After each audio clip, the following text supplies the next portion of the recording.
అది 2009 జూన్ 25. ఒక్కసారిగా ఉన్నట్టుండి గూగుల్, వికీపీడియా, అంతేకాక అప్పట్లో బాగా పాపులర్ సోషల్ ప్లాట్ఫామ్ అయిన ట్విట్టర్ ఇవన్నీ ఒక్కసారిగా క్రాష్ అయ్యి ఆగిపోయాయి. మరోవైపు టీవీ ఆన్ చేస్తే న్యూస్ ఛానల్ అన్నిట్లోనూ ఒకటే వార్త. ప్రపంచం నలుమూలలో ఉన్న ప్రజలందరి నోట ఒకటే మాట. అదే పాప్ సంగీతపు రారాజుగా పిలువబడిన మైకేల్ జాక్సన్ మరణించాడనే మాట. King of pop has died. Michael Jackson, the pop music and dance innovator, passed away. ఆ రోజున బయటకు వచ్చిన మైకేల్ జాక్సన్ మరణ వార్త ఒక్కసారిగా మొత్తం ప్రపంచాన్ని కుదిపేసింది. కేవలం అతని అభిమానులే కాదు, సాధారణ ప్రజలు సైతం ఆ వార్త వినగానే ఎంతగానో బాధపడ్డారు. ఈ రోజు ఈ వీడియోలో మైకేల్ జాక్సన్ మరణానికి ముందు జరిగిన ఎన్నో రహస్యమైన విషయాలను సైతం మీకు తెలపబోతున్నాను. మైకేల్ జాక్సన్ నిజంగా చిన్నపిల్లల్ని లైంగికంగా తనతో పడుకోమని వేధించేవాడా? డ్రగ్స్కి ఎందుకని అలవాటు పడ్డాడు? స్కిన్ కలర్ మార్చుకోవడం వెనక కారణం ఏంటి? సోనీ కంపెనీ ఓనరే మైకేల్ని చంపారా? మైకేల్ జాక్సన్ యొక్క పర్సనల్ డాక్టర్ తెలిపిన నిజాలేంటి? అసలు మైకేల్ జాక్సన్ది సాధారణమైన మరణమా లేక ఎవరైనా హత్య చేశారా? అసలు 2009 జూన్ 25న మైకేల్ జాక్సన్ ఇంట్లో ఏం జరిగింది? ఈ ప్రశ్నలన్నిటికీ సమాధానాలు ఈ ఒక్క వీడియో ద్వారా మీకు స్పష్టంగా తెలియజేయబోతున్నాను. వీడియోలో ఇన్ఫర్మేషన్ అనేది చాలా బాగుంటుంది. పూర్తిగా చూసిన తర్వాత మీరే మీ అభిప్రాయాన్ని స్వేచ్ఛగా కామెంట్ చేయండి. అండ్ మైకేల్ జాక్సన్ సాంగ్స్లో మీకు నచ్చిన సాంగ్ ఏమిటి తప్పకుండా కామెంట్ చేయండి. అండ్ ఇలాంటి మరిన్ని ఇన్ఫర్మేటివ్ వీడియోస్ని మీ కొరకు తెచ్చేందుకు మీ సపోర్ట్గా ఈ వీడియోకి జస్ట్ లైక్ చేయండి చాలు. సో ఇక లేట్ చేయకుండా let's get into the video.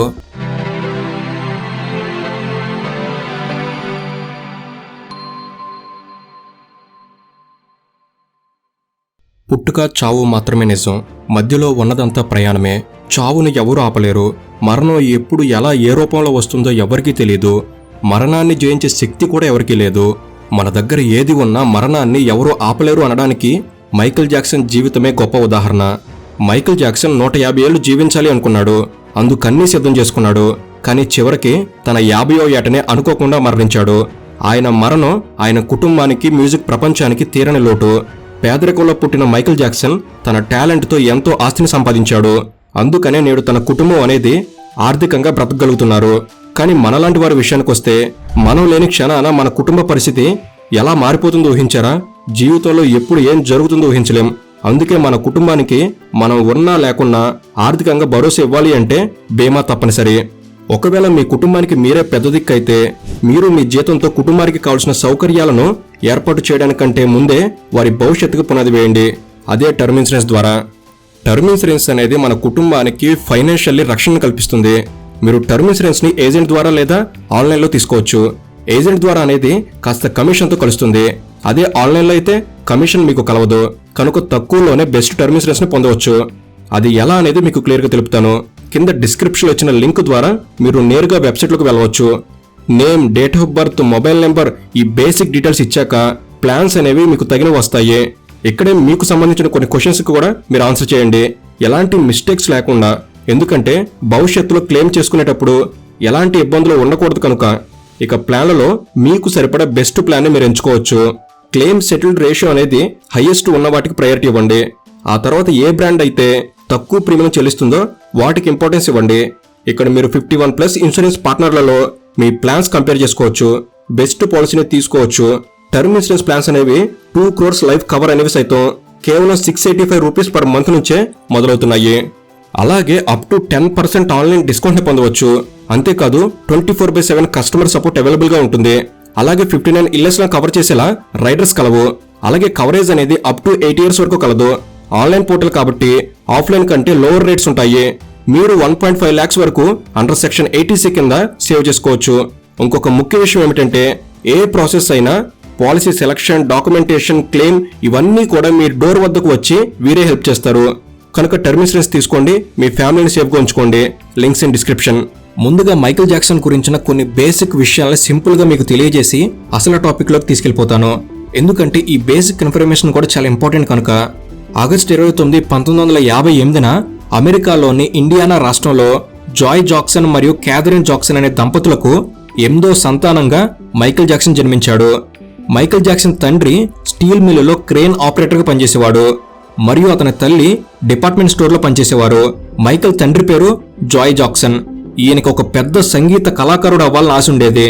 కానీ ఆర్థిక సమస్యల వల్ల తను అనుకున్నది సాధించలేక బ్రతుకు తెరువు కోసం స్టీల్ మిల్లులో పనిచేయడం మొదలుపెట్టాడు. తన జీవితంలో అనుకున్నది సాధించలేకపోయాను అనే బాధ, అసంతృప్తి ఆయనలో విపరీతంగా ఉండేది. దాంతో తన ఆవేదన, కోపాన్ని తన పిల్లల మీద చూపించేవాడు. ప్రతి చిన్నదానికి ఎప్పుడూ వాళ్ళని తిడుతూ కొడుతూ హింసించేవాడు. ముఖ్యంగా అందరికంటే చిన్నవాడైన మైకేల్నైతే తన తోటి పిల్లలతో ఆడుకుంటున్నా కూడా కొట్టేవాడు. అంతేకాక మైకేల్ ముక్కు పెద్దగా ఉంటుందని అతని తండ్రి, అతని అన్నదమ్ములు ఎప్పుడూ అతన్ని వేళకోళం చేస్తూ ఏడిపించేవారు. ఇక జాయ్ జాక్సన్ తను ఏదైతే చేయలేకపోయాడో దాన్ని తన పిల్లల చేత చేపించాలని నిర్ణయించుకుని తన పిల్లలకి సంగీతం నేర్పించడం మొదలుపెట్టాడు.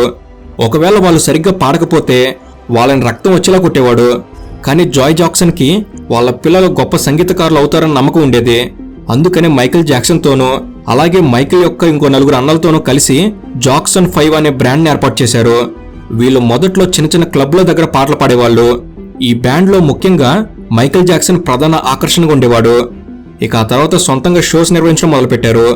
అలా వీరి బ్యాండ్ యొక్క పర్ఫార్మెన్స్ చూసి ఇంప్రెస్ అయిన మోటౌన్ అనే ఒక మ్యూజిక్ ప్రొడక్షన్ హౌస్ 1969 సంవత్సరంలో వీరితో ఒక ఒప్పందం కుదుర్చుకుంది. అలా ఈ అవకాశంతో అసలైన మ్యూజిక్ ఇండస్ట్రీకి ఎంట్రీ ఇచ్చాడు మైకేల్ జాక్సన్ మరియు అతని అన్నదమ్ములు. వీరి జాక్సన్ 5 బ్యాండ్ నుండి వచ్చిన I want you back, ABC, the love you save మరియు ఐ విల్ బి దేర్ అనే మ్యూజిక్ ఆల్బమ్స్ విడుదలయ్యాక పెద్ద హిట్స్ గా నిలిచాయి. దాంతో ఈ బ్యాండ్ 2 సార్లు గ్రామీ అవార్డుకు నామినేట్ అయ్యింది.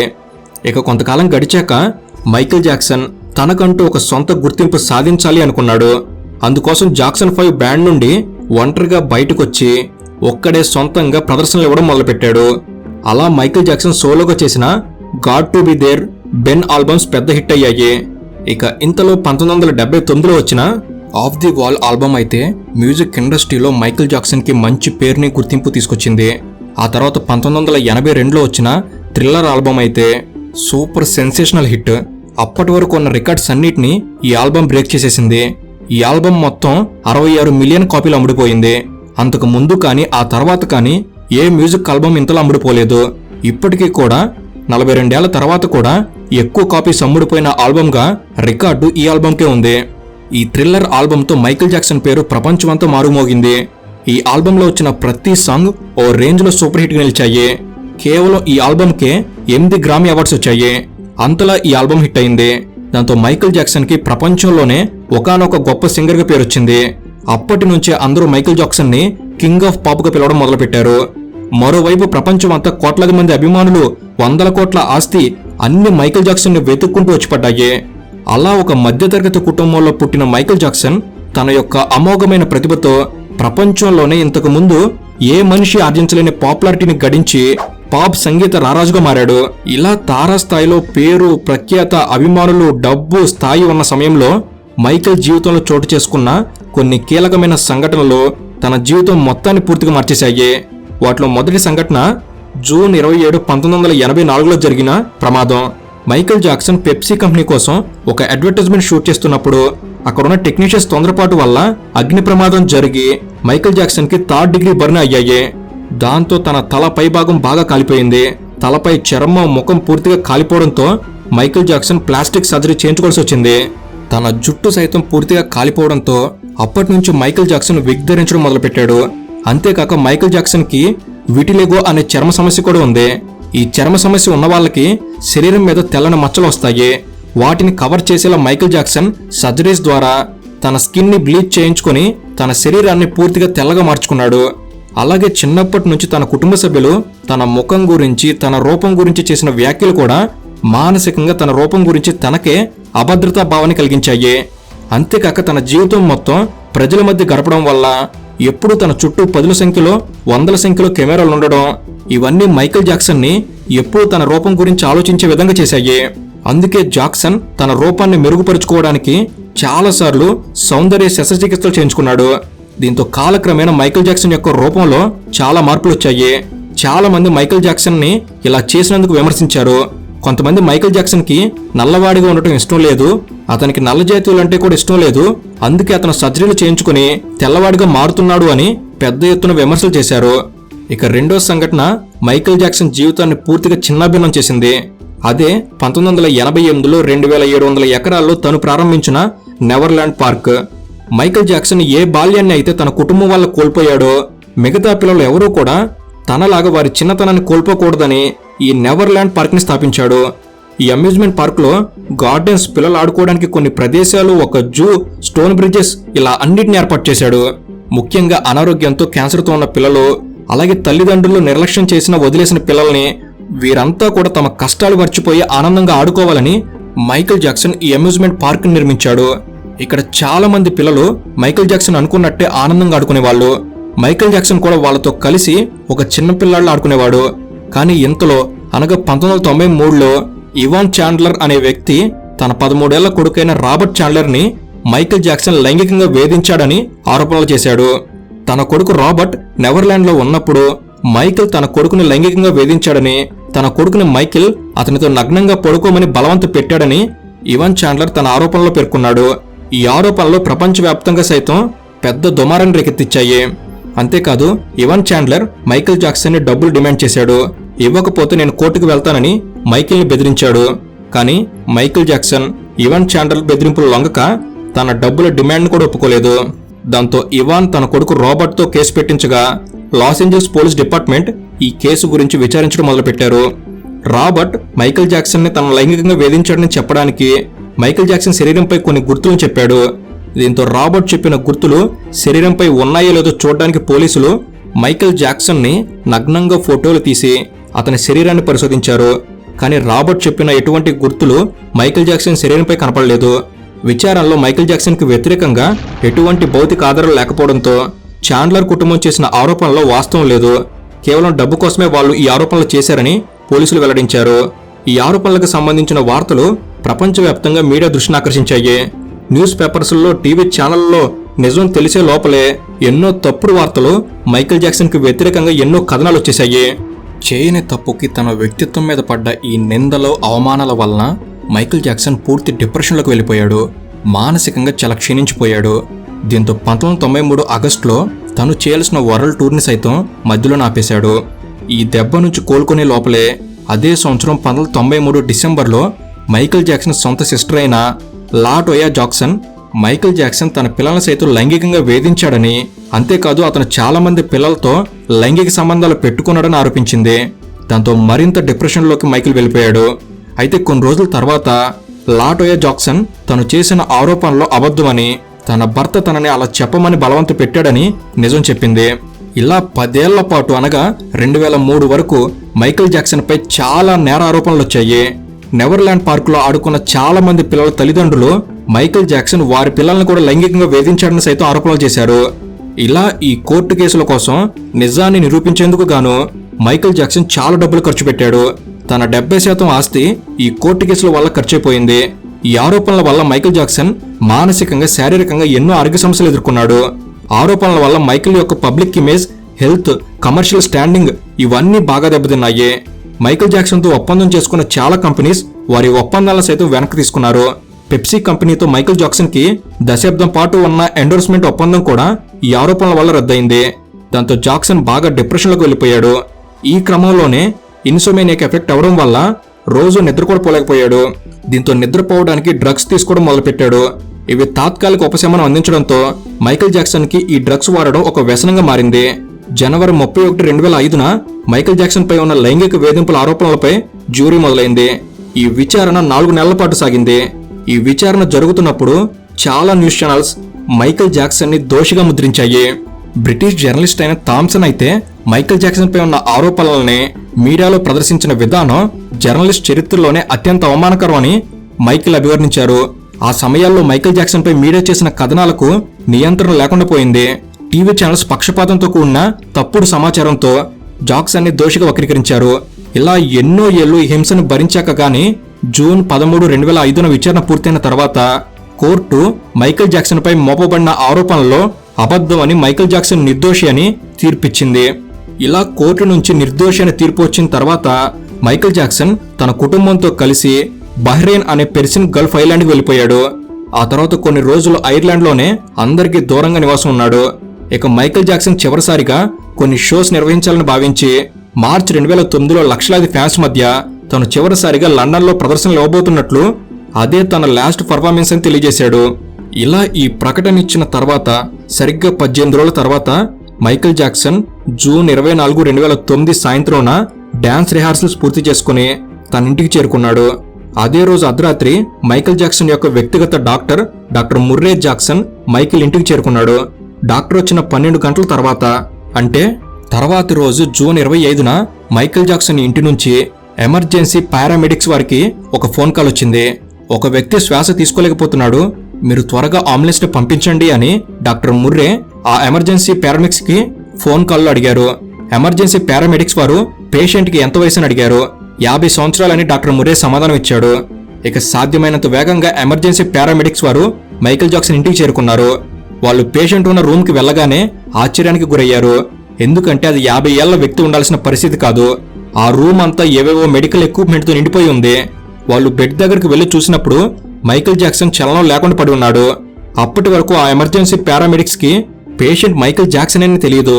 ఇక వారు ఆశ్చర్యపోయి మైకేల్ జాక్సన్ కార్డియాక్ అరెస్ట్ కి గురయ్యాడని గ్రహించి అంబులెన్స్ లో మైకేల్ జాక్సన్ ని తన ఇంటి నుండి జూన్ 25 మధ్యాహ్నం 1:14 UCLA మెడికల్ సెంటర్ కి తీసుకొచ్చారు.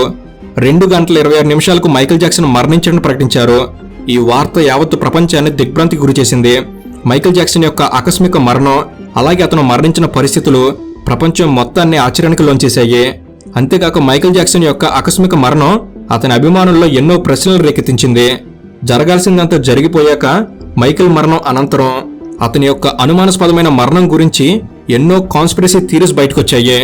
వాటిలో ప్రధానమైనవి 2. Number 1, conflict with Sony. Michael Jackson చాలా కాలం సోనీ కంపెనీతో కలిసి పనిచేశాడు. సుమారు 1 దశాబ్దం పాటు సోనీతో కలిసి ఎన్నో ఐకానిక్ సాంగ్స్ ని మైకేల్ జాక్సన్ రిలీజ్ చేశాడు. కానీ 1997లో తనకి సోనీ కంపెనీతో ఉన్న ఒప్పందం యొక్క కాలగడువు ముగిసిన తర్వాత మైకేల్ జాక్సన్ సొంతగా పనిచేయాలనుకున్నాడు. సోనీతో మళ్లీ ఒప్పందం చేసుకోకూడదని నిర్ణయించుకున్నాడు.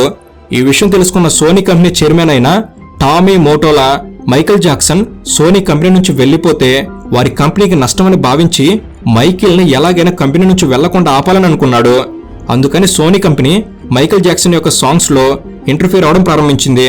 మైకేల్ జాక్సన్ యొక్క ఫ్యూచర్ సాంగ్స్ ని కూడా రాకుండా చేయడానికి టామీ మోటోలా ప్రయత్నించాడు.